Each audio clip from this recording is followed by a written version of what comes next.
So the guidelines are just a picture of the veg type and then the simple fire regime and just some notes. So anywhere there's a particular woody weed issue or a native species starting to expand, like in this country in the south, probably some cypress thickening is another one. We throw that in as a bit of a recipe. These are some things you can do to disadvantage that cypress occurring.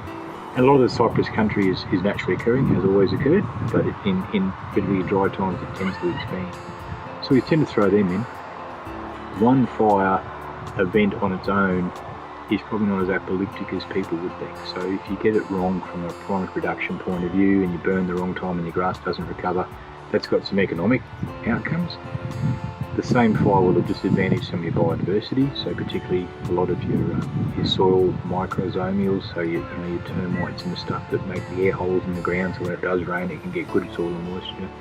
So one fire event, whilst it's not something you set out to achieve, if you go wrong with one fire event, you should be able to learn from that as to not to be able to put the next fire event in.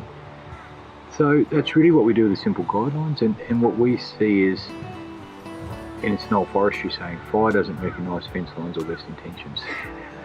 So it doesn't matter what you were going to do in the dry October, November when the fire is coming along the ridge line. If you haven't done it, you haven't got it. It's really as simple as that. So it's about planning, and at the end of most wet seasons you understand what rain you've got, what grass you're going to have, or what forest fuel loading you're going to have come the next season for the forest country.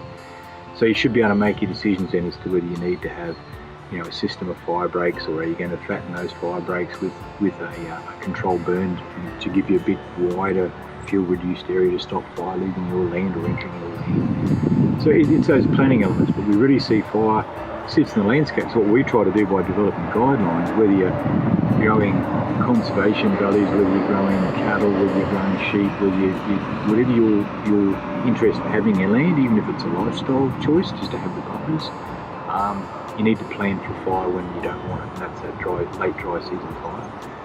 And we see that as beyond an individual's property, so that's why we put the guidelines out so that the different land users can come together for their brigade area or their community area, look at a map and decide what they're going to do for the season, and they don't have to defend or explain their land use, so that the grazier doesn't have to defend that his use of fire in his pasture management is still a good thing to the people who've got conservation values and vice versa. So we see it as a landscape level, and it should be simple. And I mean, to me, fire plans should be certainly under 10 pages.